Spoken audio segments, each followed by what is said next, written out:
Nós vamos ler João capítulo 7, versículo de 1 até o 9 inicialmente, ainda que eu me proponho hoje a ir até o verso 37 no que diz respeito ao princípio, aquilo que é principal aqui no capítulo 7, segundo o que nós mesmos vamos ouvir agora.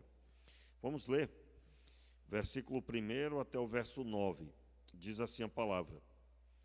Depois disso, andava Jesus pela Galileia e já não queria percorrer a Judéia, porque os judeus procuravam matá-lo. Ao se aproximar, porém, a festa dos judeus, chamada de Festa dos Tabernáculos, os irmãos de Jesus lhe disseram: saí daqui e vai para a Judéia, para que os teus discípulos vejam os milagres que fazes. Ninguém que procura ser conhecido em público faz coisa alguma em oculto.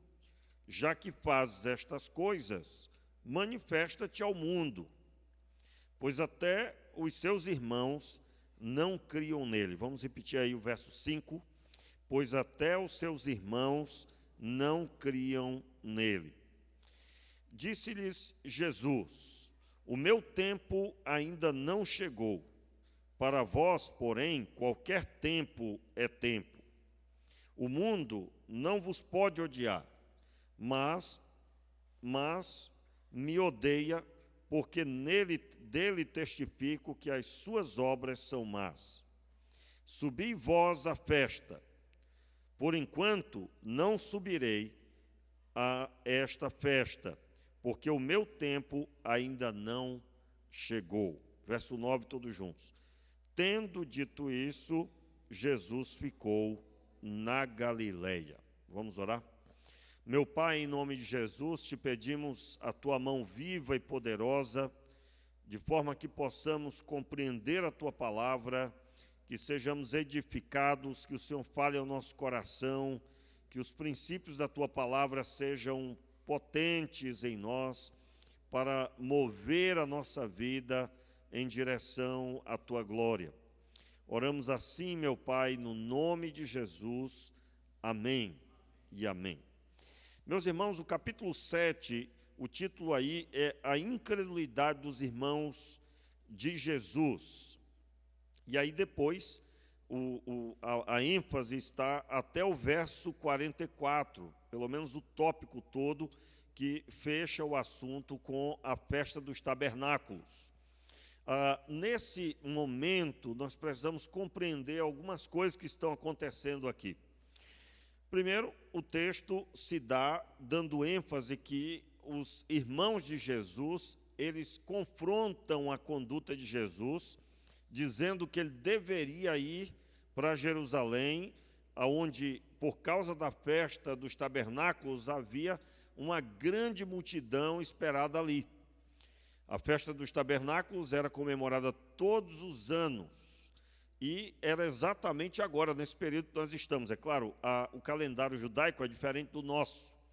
Não é na mesma linguagem que nós utilizamos o calendário gregoriano chamado.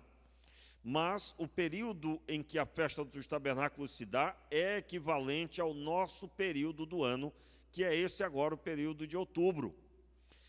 A festa dos tabernáculos, ela levava 7 dias, segundo os textos do Antigo Testamento, que o Senhor deu ao povo de Israel como uma das festas principais do povo, e ela levava 7 dias. Antes de falarmos um pouco mais sobre isso, eu quero me ater aqui que os irmãos de Jesus, os irmãos de Jesus incrédulos, Jesus tinha, no meio dos 12, pelo menos 2 pessoas, 2 que eram seus irmãos.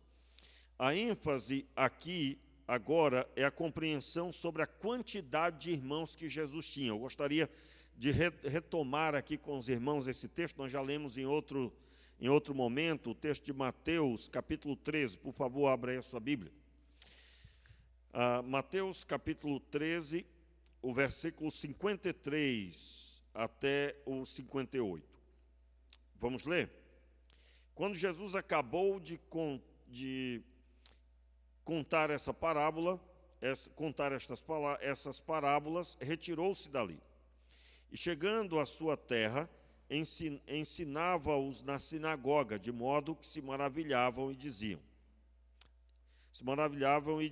de onde lhe vem esta sabedoria e estes poderes miraculosos? Não é este o filho do carpinteiro? Aí veja aí agora a listagem da família. Ó.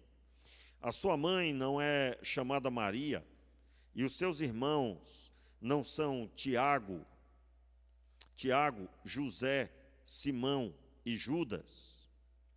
Todas as suas irmãs não vivem entre nós? Notaram aí? Vamos retomar aí a contagem.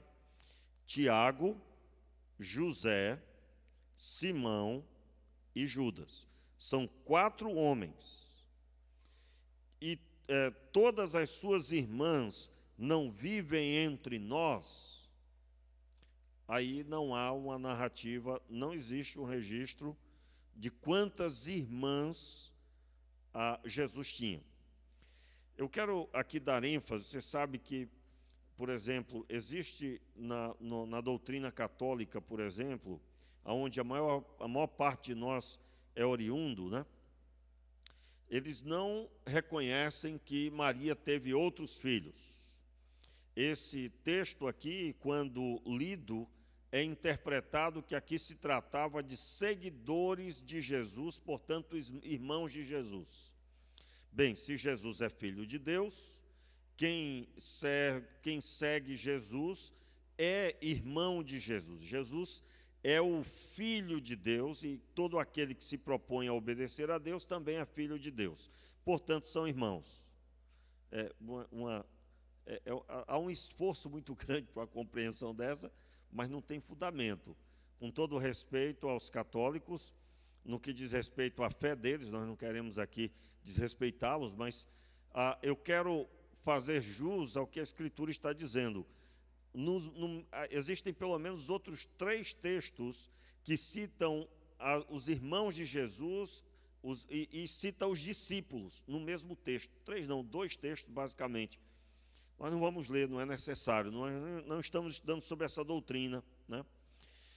Mas na doutrina católica, a ênfase é que Maria é a Virgem Maria, ela se manteve santa, virgem, não teve contato com homem algum, portanto, ter outros filhos traria dificuldade para essa compreensão.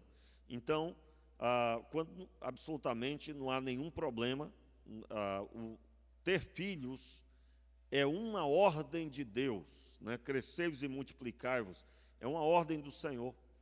O casamento é uma bênção do Senhor, né?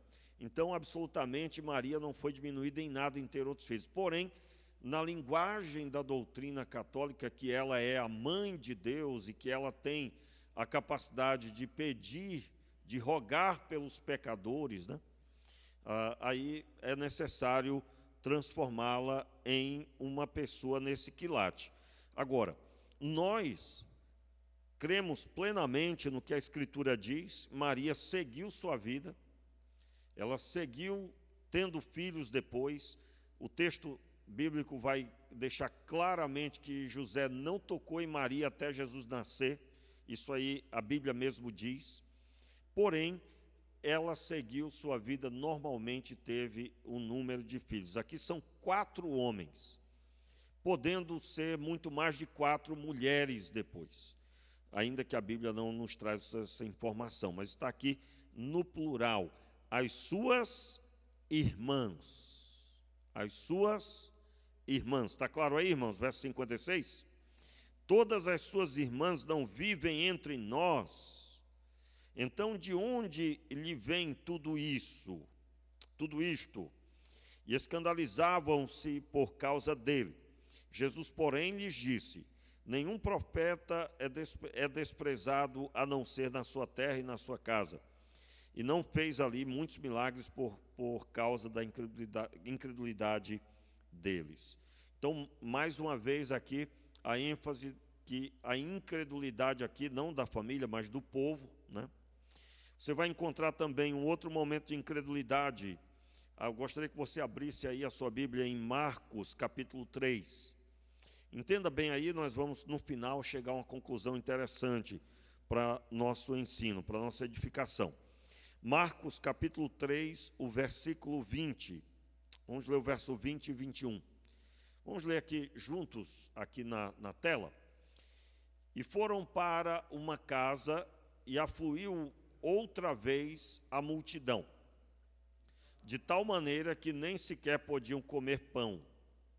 E quando os seus parentes ouviram isso, saíram para o prender, porque diziam: está fora de si.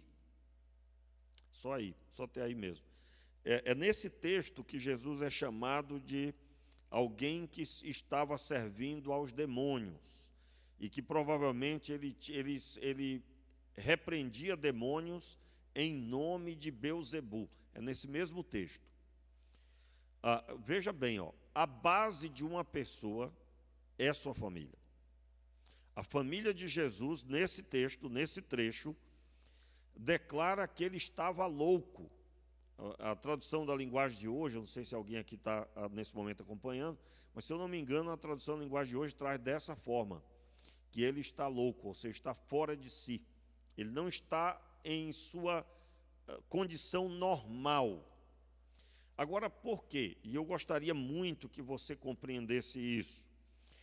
Nós estamos percebendo aqui a véspera de uma festa, a festa dos tabernáculos, é a festa talvez a mais importante de todas elas. É a última festa do ano. É a festa final do ano judaico.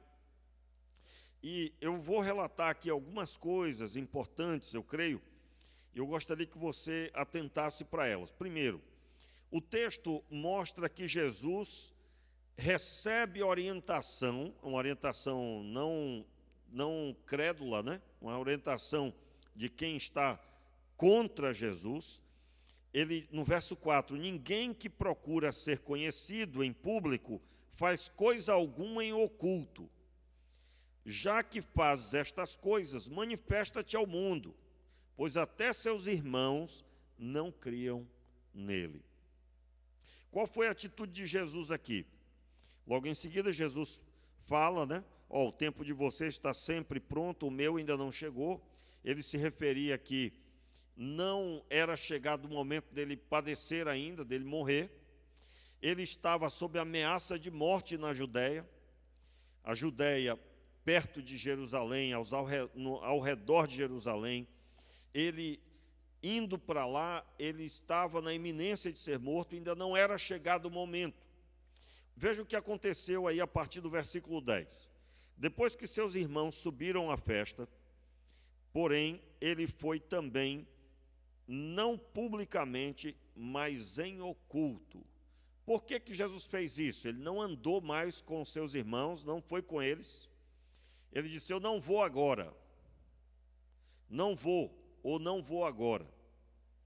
E ele fica onde está, sozinho, e quando vai em oculto. Por quê?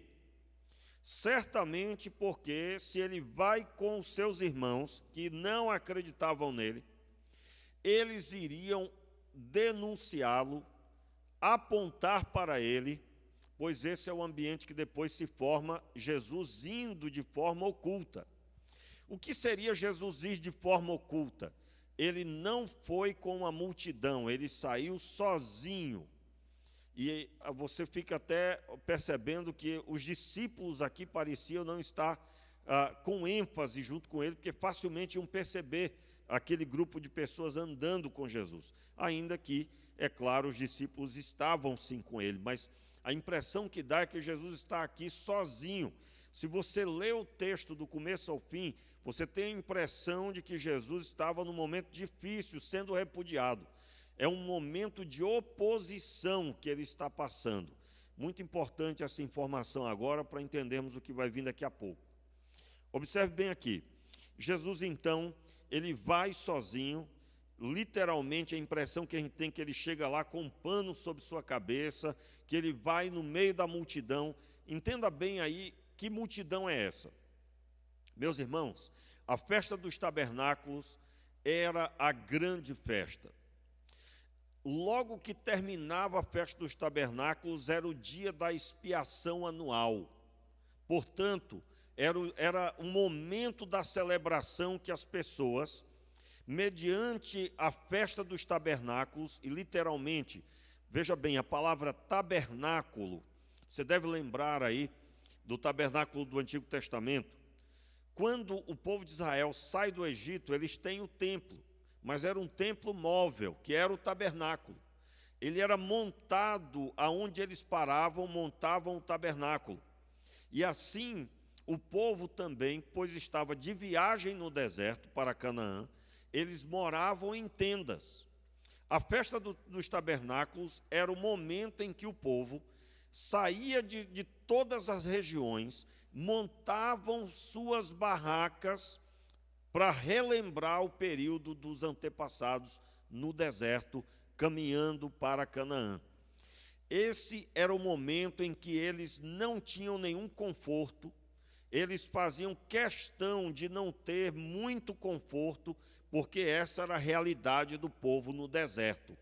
Eles habitavam na tenda durante aqueles 7 dias da festa, e é claro, muito mais do que isso, porque eles tinham que chegar com o tempo antes para poder iniciar os 7 dias da festa dos tabernáculos. Aquele momento era o momento em que se ensinava aos filhos a respeito da palavra de Deus, cada pai ensinando seus filhos, certamente os filhos pequenos perguntando, mas como assim nós vamos ficar aqui? Mas como assim essa barraca? E era o momento de, ano após ano, fortalecer os princípios da lei, do judaísmo, na vida desses pequeninos, e é claro, em toda a família. Eles, nessa celebração, eles celebravam o sustento que Deus tinha dado aos antepassados, eles celebravam também um momento de agradecimento pela água que havia saído da rocha. Enfim, era uma grande celebração.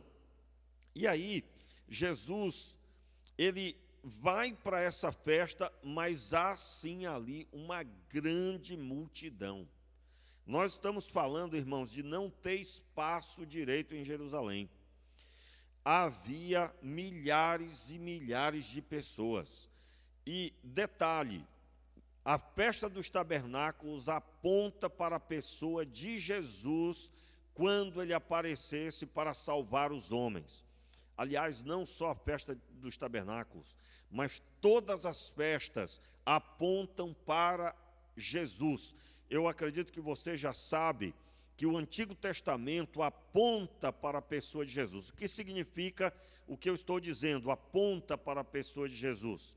Que Deus, quando ensinou ao povo de Israel uma série de coisas, dentre elas as festas, os significados das festas apontariam para algo que Jesus cumpriria no Novo Testamento. Se você quer entender a pessoa de Jesus e a sua obra, você tem que entender o Antigo Testamento. E aí, por isso que eu quero com isso chamar a sua atenção para você entender um pouco da festa dos tabernáculos. Muito bem, Jesus vai para a festa dos tabernáculos, mas em oculto, conforme lemos aí no verso 10. E aí, o verso 11, acompanhe rapidamente. Ora, os judeus o procuravam na festa e perguntavam, onde está ele? Havia grande murmuração entre as multidões. Notaram aí? Havia grande murmuração entre as multidões a respeito dele. Uns diziam, ele é bom. Outros respondiam, não, ele engana o povo. Ninguém, porém, falava dele abertamente por medo dos judeus. Quando a festa estava na metade, subiu Jesus ao templo e começou a ensinar. Meu Deus do céu. Entenda aí, o ambiente era hostil, não havia credulidade ali, e Jesus rompe com tudo isso e vai para o meio do povo E lá no templo, eu quero lembrar que o templo era o templo de... Completa aí, meu irmão. O templo de Deus. Quem é que tinha autoridade para estar ali? Jesus. Eu quero agora relembrar você a ótica que nós estamos percorrendo, estamos perseguindo, estamos buscando ver o que João viu. Você está lembrado da nossa ótica? O texto de João 1, versículo 14, e o Verbo se fez carne e habitou entre nós, e vimos a sua glória, glória como do unigênito do Pai, cheio de graça e de verdade. E então João começa a escrever o Evangelho de João. Começa a escrever o Evangelho. Nós estamos aí no início do capítulo 7. E nós precisamos ver com esse olhar de João. O que João está dizendo aqui? Eu vou descrever para vocês o que aconteceu naquela festa dos tabernáculos. Jesus era repudiado pelo povo, inclusive pelos seus irmãos. Quantos estão entendendo o que eu estou dizendo aqui? Olha aqui, irmãos, olha aqui. Eu e você, numa situação dessa, talvez teríamos pego a viola, colocado na sacola e ido para casa. Não tinha apoio de ninguém. Porém, Jesus veio cumprir uma missão, creia o homem ou não. Acredite naquele momento seus irmãos ou não. Ele tinha a primazia e o templo era a casa do Pai. O próprio Deus instituiu o templo como sua casa. Jerusalém é a cidade de Deus. E ele veio cumprir a sua missão. Só aqui, meu irmão, nós já somos arrebatados por essa visão de João. João está contando, ao que tudo indica, ele está contando basicamente dizendo assim: eu vou contar para vocês o que é que ele fez em determinada festa, a festa dos tabernáculos. Como assim determinada festa? Jesus participou pelo menos de 3. Seu ministério aconteceu por 3 anos e meio, aproximadamente. Todos concordam que foram 3 anos, e podendo chegar a 3 anos e meio. Mais ou menos 3 anos e meio. Então temos aí possivelmente 3 festas dos tabernáculos, possivelmente, porque é claro, esses 3 anos e meio pode ter sido no momento antes ou depois da última festa. Jesus morreu na cruz do Calvário na festa da Páscoa, que é uma das 3 principais festas. Eu quero dar destaque que Jesus rompeu com tudo isso, ele tinha uma missão. A primazia era de Jesus, ele era o primeiro para estar ali. Jerusalém é a cidade de Deus, o templo foi ordem do Senhor a construção, os princípios do Senhor em tudo isso apontavam para a pessoa de Jesus, e tudo o que, em resumo, de Jerusalém e o templo, é que a diferença entre o templo e Jesus é que o templo era um lugar fixo, onde as pessoas iam para apresentar sacrifício. E Jesus é o templo onde as pessoas vão até ele, e ele é o sacrifício que foi entregue pelas próprias pessoas para perdão de seus pecados. Mas ele, ao mesmo tempo, é também o templo de Deus, aonde a pessoa recebe, ela é recebida, seus pecados são perdoados, ela recebe o acolhimento da parte de Deus. E a diferença é que Jesus era o templo andante. Mais à frente, ele nos transforma em templos andantes, pois Deus veio morar não em templos feitos por mãos, mas em pessoas que ele mesmo fez. Então, Jesus tinha autoridade para estar ali. Ninguém mais tinha maior autoridade para estar ali. E aí vem o motivo porque que ele não deixou de ir. Ele tinha uma missão a realizar. eu quero aqui aproveitar e aplicar isso para você. Você é discípulo de Jesus, meu irmão? Diga amém aí. Se você é discípulo de Jesus, leve isso para casa, leve no seu coração. Qual a missão que Deus te deu? Não largue a missão que Deus te deu por nada. Jesus é o modelo para a sua vida. Mesmo com oposição, mesmo com dificuldade, não havia nada que pudesse. Eu volto a dizer, se você quiser pode fazer em casa, faça em oração. Leia do começo ao fim. A impressão que você vai ter é que Jesus está aqui só. Como que um ambiente formado de incredulidade. E Jesus, mesmo com tudo isso, veja, ao chegar ao meio da festa, era o 3º ou 4º dia, Jesus rompe com tudo isso. A fala das pessoas era, ele é bom, não, ele engana o povo. As pessoas conversando e Jesus ali no meio da multidão, meu irmão. E ele rompe com tudo isso e toma o seu lugar de autoridade, que é a casa de Deus. Ele é que tinha autoridade para estar ali, e ele sim é que deveria ministrar ali. Então, se você é discípulo de Jesus, você é chamado a seguir os passos do Mestre. E se você recebeu uma missão específica, meus irmãos, missão específica. O que é uma missão específica? Se você ouviu da parte de Deus que você tem uma obra específica com seu filho, com a sua filha, que tem uma batalha a mais aí, uma situação que você vai enfrentar, porque, meu irmão, filho não é igual ao outro, cada um é único. E há uma situação diferente para cada um, e talvez um dos seus filhos tenha uma situação atípica e que você vai ter que amolar o seu joelho um pouco mais no chão, orando. Quero relembrar aqui, por exemplo, a mãe de John Wesley. John Wesley foi um grande avivalista e a Bíblia conta que ele teve uma mãe ungida, abençoada. Era uma multidão de filhos, ela tinha muitos filhos, mas ela criou todos eles no ensino da palavra, no ensino do Senhor, e havia um respeito para com Deus naquela casa, dado ao ensino, a dedicação, a devoção, a vida com Deus que aquela mulher tinha. A grande ênfase que ele dava de sua vida foi a sua mãe. Sua mãe, em oração, servindo ao Senhor, ministrou sobre a vida dele, e ele foi um dos maiores homens que Deus usou em seu tempo, na área de evangelismo, a obra missionária através de John Wesley. Então, estou dando isso como exemplo. A missão daquela mulher foi desenvolvida. Qual a sua missão? Qual a sua missão no seu trabalho?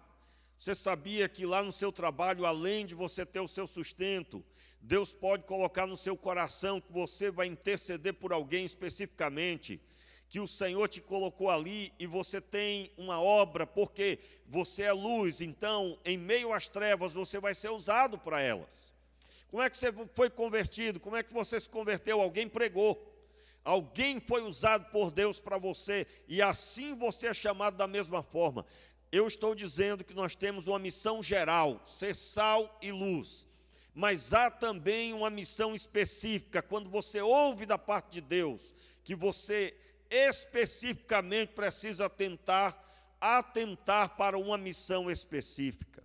Eu não sei o que Deus tem falado com você no decorrer dos anos, mas a missão que Ele te deu, você não pode arredar o pé, não pode fugir dela. Portanto, mesmo em meio à incredulidade, talvez a pessoa que você está orando há anos, ela piora a cada dia, a cada ano ela piora na vida espiritual. Mas não importa, rompa com tudo isso e fique firme no propósito que Deus te deu para a glória do Senhor. E eu quero aqui continuar com você a leitura, por gentileza, acompanhe o versículo 12. Vamos reler aí. Havia grande murmuração entre as multidões a respeito dele. Uns diziam, ele é bom, outros respondiam, não, ele engana o povo. Ninguém, porém, falava dele abertamente, porque por medo dos judeus. quando a festa estava na metade, subiu Jesus ao templo e começou a ensinar. Os judeus estavam admirados e perguntavam: como é que ele sabe tanto, sem ter estudado? Eu preciso aqui só fazer uma rápida observação. Como assim, sem ter estudado? O ensino era dado, em primeiro lugar, pelos pais, né? Você já conhece a trajetória. Vamos relembrar aí. A criança, na época de Jesus, aprendia a ler e escrever no livro de Levítico com os pais. Os pais ensinavam a criança a ler e escrever. E o livro, o material base para ela ler, a primeira leitura dessa criança seria no texto de Levítico. E ela transcrever as primeiras palavras, aprendendo desde o alfabeto e aí a formação das primeiras palavras, no texto de Levítico. Olha só o nível, né? Hoje em dia o crente vai ler a Bíblia, ele lê Gênesis, aleluia. Ele lê Êxodo, glória a Deus. Mas quando começa lá os detalhes do templo, do tabernáculo, quando ele chega em Levítico, aí ele já reclama que dá sono. Eu tenho uma dica para você que tem sono ao ler o texto levítico. Comece a perguntar por que da cor do tecido, por que desse sacrifício, por que era feito dessa forma, mas por que o bode, por que a ovelha, por que o novilho, e comece a procurar na Escritura o motivo da orientação que Deus deu. Você vai ficar maravilhado e vai aprender muita coisa. Por que do olho por olho, por que do dente por dente, por quê? Mas por que não com dúvida, mas com o objetivo de aprender a Escritura. Se você lê por ler, meu irmão, qualquer um dorme. Qualquer um dorme. Você tem que ler com objetivo. E à medida que você vai sendo nutrido, você vai sendo abençoado e isso vai dando novo ânimo. Muito bem, retornando aqui para a leitura. Jesus, então, ele segue, certamente, eles entendiam que era esse o procedimento com todos, portanto, Jesus não estava no registro das sinagogas. Como eu estava dizendo, aprendi a ler e escrever com os pais, o texto de Levítico, até os 6 anos. 6 anos, irmãos. Depois, ele ia para a sinagoga, e aqui entra no registro dos judeus. Na sinagoga, aprendia-se Gênesis, Êxodo, Levítico, Números, Deuteronômio. O Pentateuco, até os 12, 13 anos, que era o período da emancipação, onde passava por um ritual junto a seus pais, onde esse garoto ele passava agora a ter mais responsabilidade e liberdade para ir e vir. Jesus cumpriu isso muito bem. Você conhece o texto quando Jesus passou por esse processo. No entanto, Jesus não estudou nas sinagogas. Não estudou. O texto de Lucas, capítulo 1, capítulo 2, ele vai narrar, no verso 40, verso 50, 52, vai narrar que Jesus crescia na graça do conhecimento, Jesus cresceu em comunhão com Deus. E é claro, ele tinha a Escritura Sagrada, os textos do Antigo Testamento, mas não havia um registro dele nas sinagogas. E é claro, eu parei aí no 12, 13 anos, depois o garoto poderia escolher ir para a escola rabínica, que terminava os seus estudos, lendo todo o Antigo Testamento, estudando os profetas maiores, menores, os livros poéticos, todos os textos do Antigo Testamento. Ele finalizava aos 30 anos, pois estava seguindo carreira para ser um doutor da lei no judaísmo. Jesus começa o seu ministério aos 30 anos. E, ao que tudo indica, ele começa, o próprio Deus não viu nenhuma dificuldade de submeter a cultura da época. A cultura da época era que um homem estava formado aos 30 anos, ele era ele havia alcançado o ápice da sabedoria, da capacidade, do entendimento para ensinar outras pessoas. Aliás, irmãos, eu não consigo falar sobre isso sem dar uma pinceladinha no princípio. Na cultura de Israel, é claro, estou falando da época de Jesus, pode mudar de uma época para outra.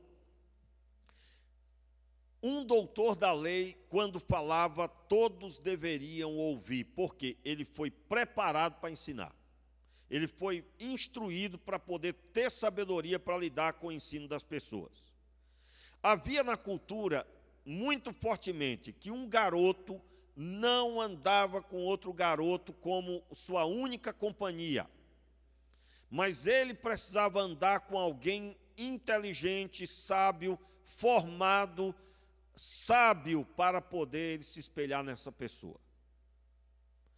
Veja bem, qual é uma das maiores derrotas do nosso tempo?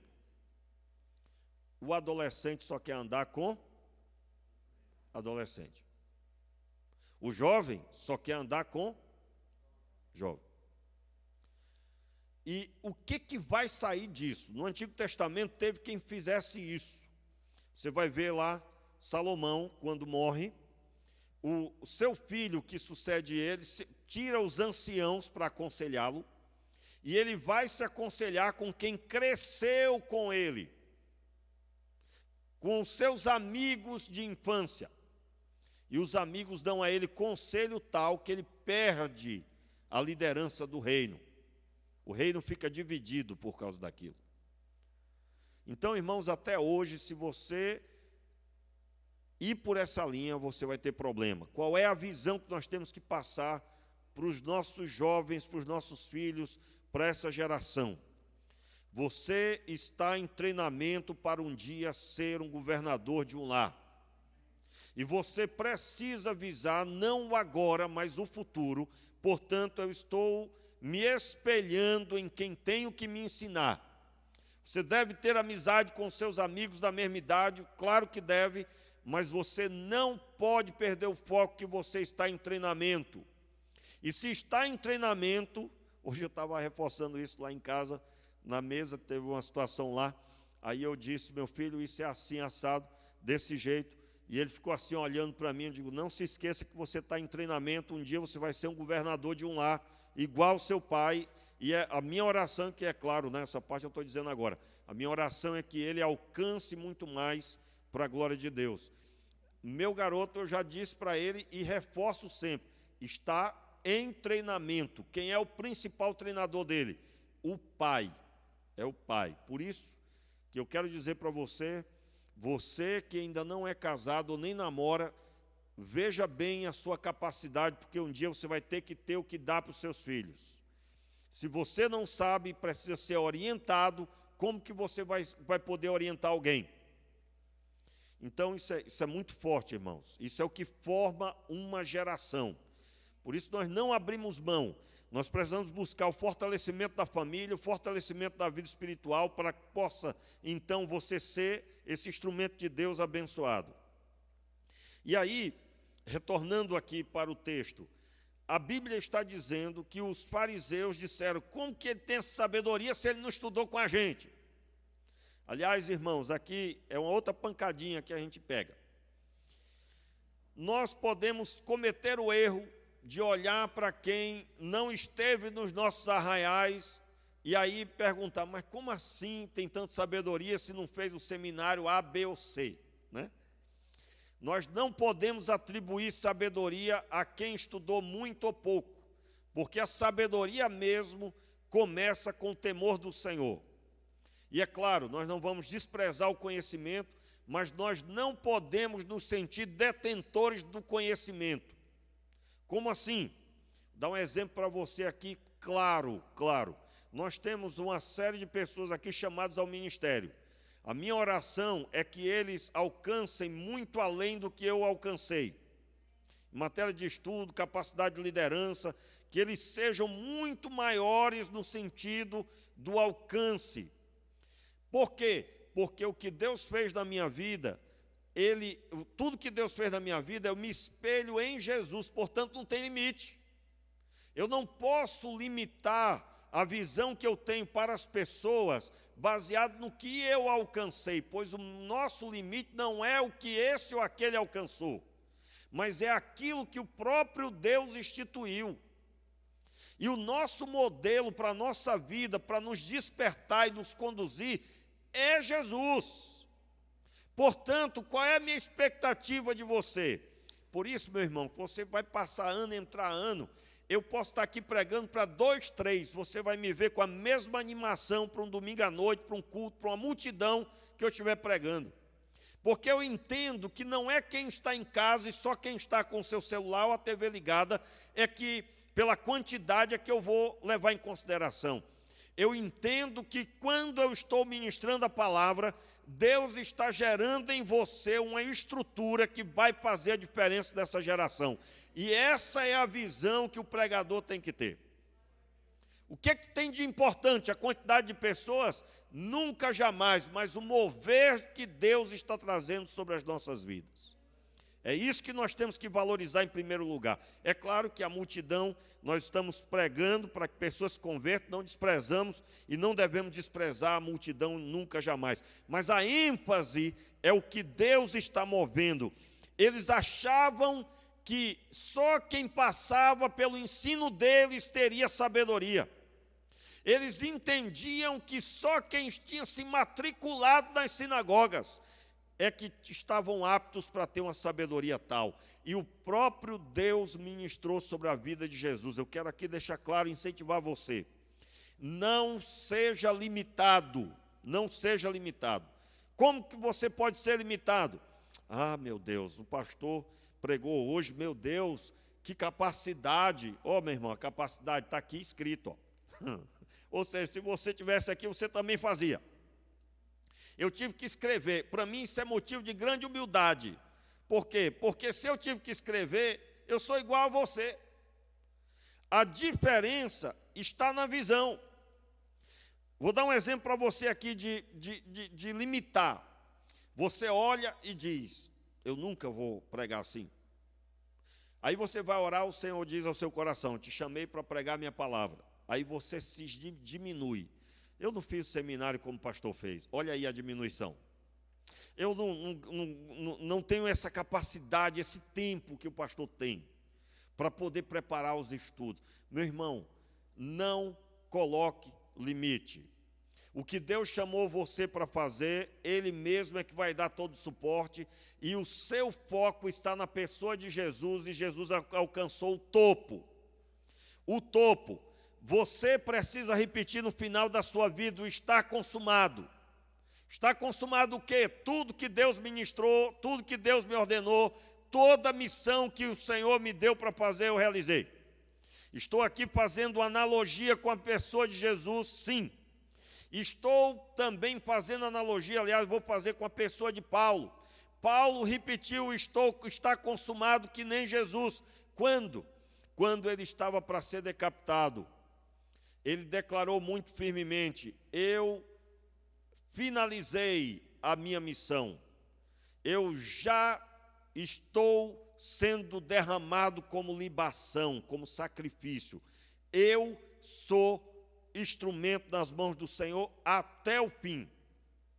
Então eu acabei a carreira e guardei a fé.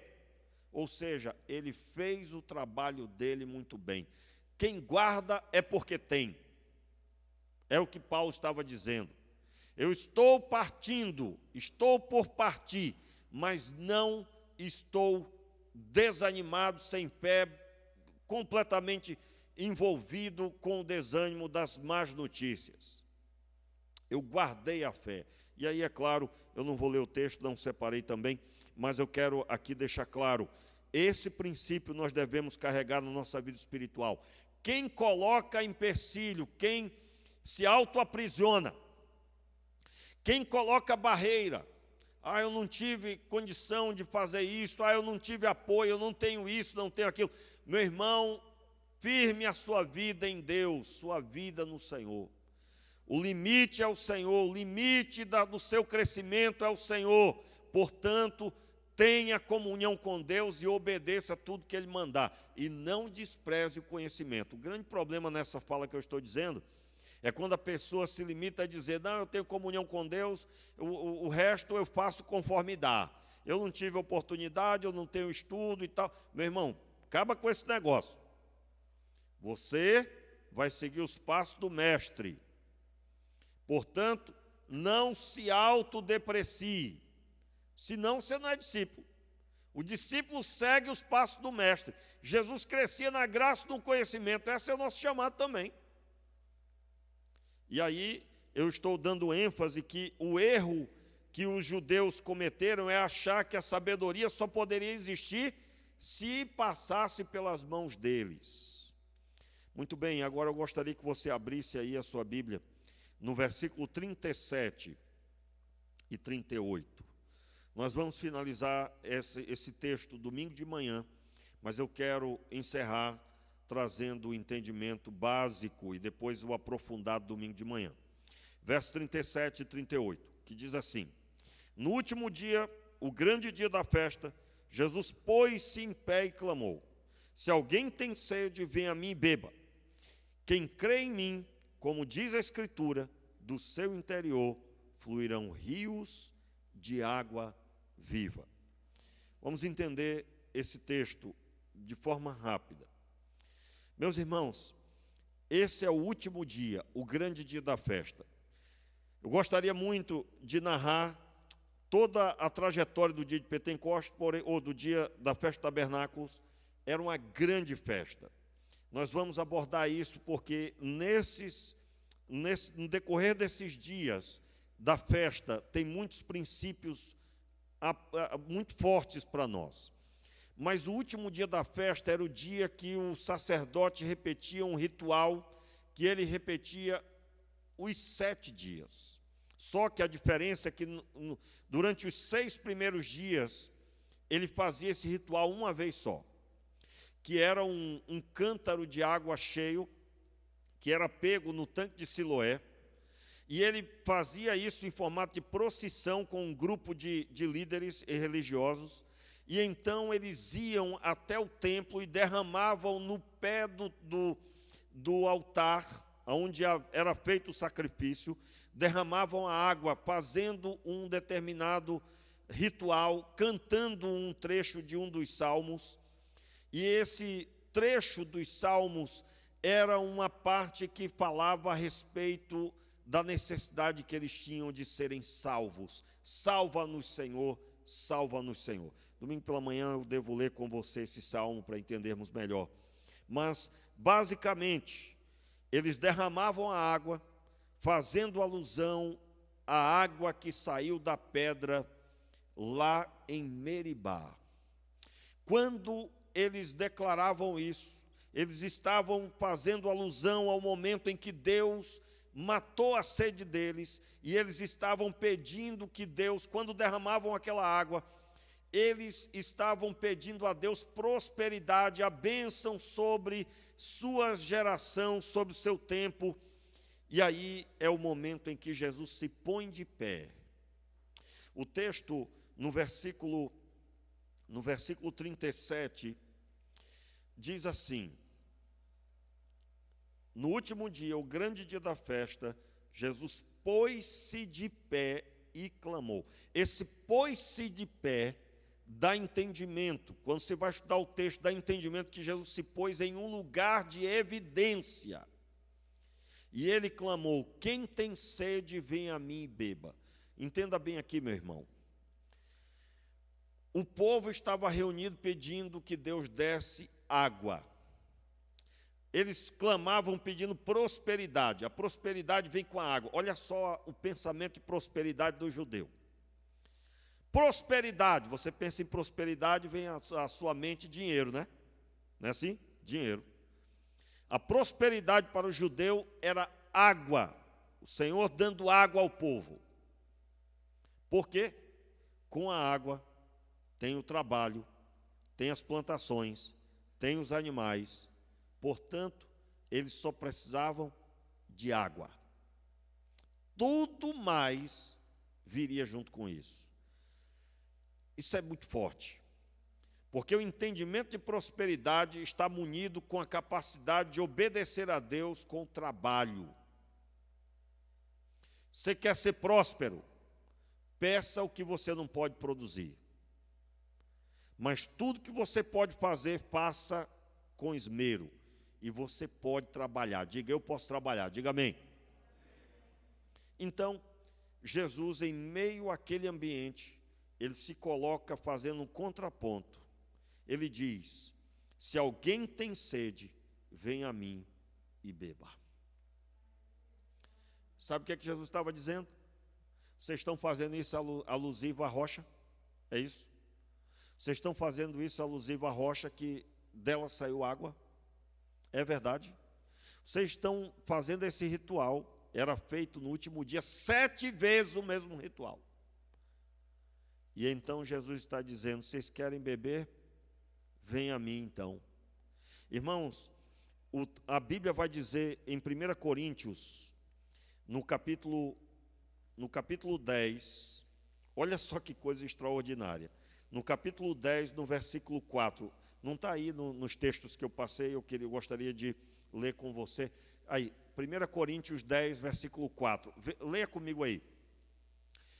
Paulo falando sobre o povo de Israel. E beberam todos de uma mesma bebida espiritual, porque bebiam da pedra espiritual que os seguia. A pedra era Cristo. Qual a compreensão aqui? É claro, nós precisaríamos interpretar 1 Coríntios, mas eu quero pegar esse texto e deixar claro para você. Jesus, ele carrega uma figura. Qual é a figura que Jesus carrega em sua pessoa? Ele é a rocha. A casa edificada sobre a rocha é a única que não é derribada. Lembra? Aqueles que ouvem as minhas palavras e as praticam serão semelhantes ao homem que edificou a sua casa sobre a rocha. Jesus é a rocha, é a pedra que foi rejeitada pelos homens. É a pedra de tropeço. E aí tem todo o entendimento para isso, mas eu quero me ater à figura da pedra.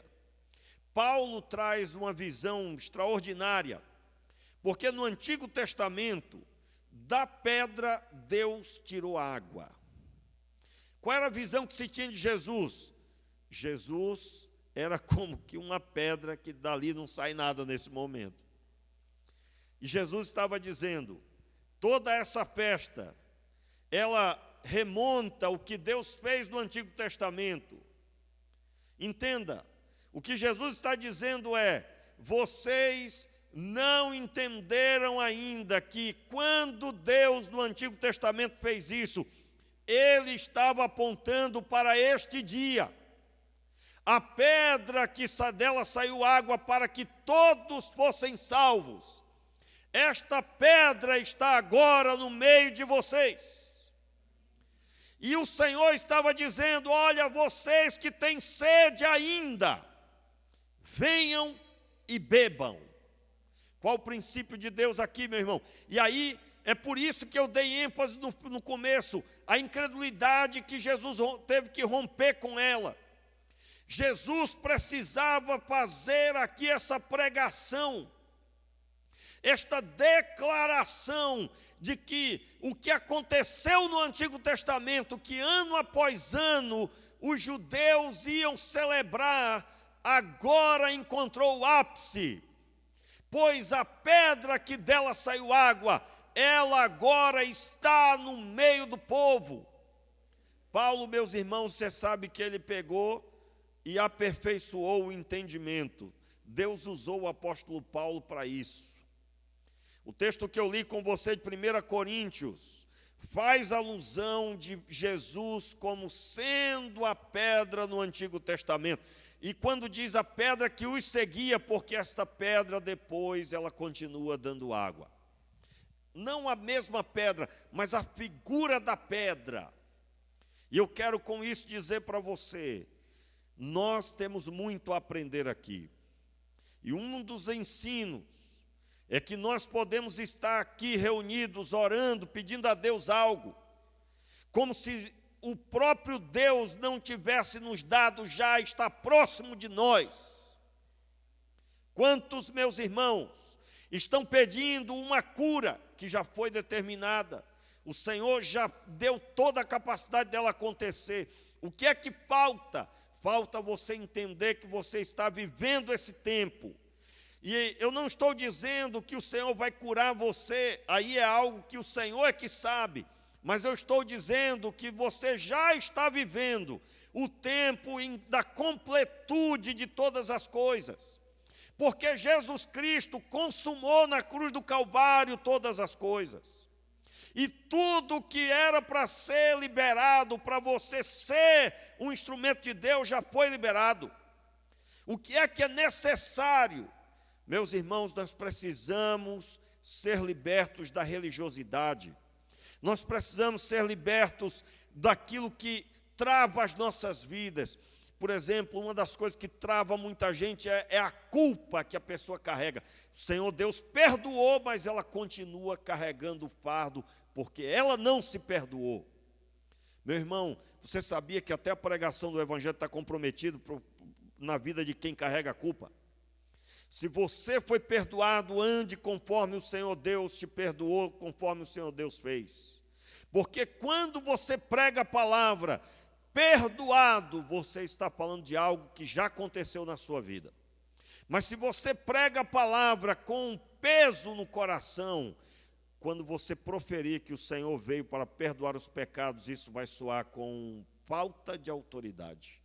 No reino espiritual isso não tem força, porque a pregação é para ser proferida por pessoas que aplicaram em suas vidas a pregação.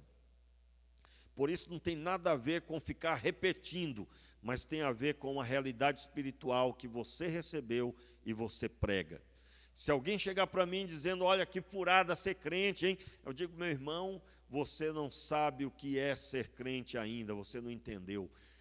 Toda e qualquer incredulidade ao redor não alcança o meu coração que Deus fez. O que Deus fez no meu coração, ninguém pode roubar com a sua incredulidade. E essa estrutura é o que Deus tem para você. Eu quero convidar você à oração. Nós não terminamos ainda. Domingo pela manhã, eu quero finalizar me aprofundando, vendo os detalhes da festa dos tabernáculos.